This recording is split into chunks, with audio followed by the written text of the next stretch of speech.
దేవతలారా రండి, మీ దీవెనలందించండి.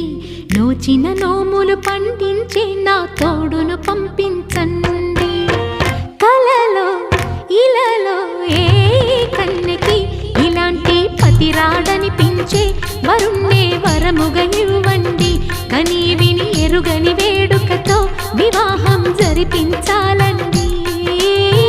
కలలో ఇలలో ఏ కన్నెకి ఇలాంటి పతి రాడనిపించే వరుణ్ణే వరముగా ఇవ్వండి. కని విని ఎరుగని వేడుకతో వివాహం జరిపించాలండి.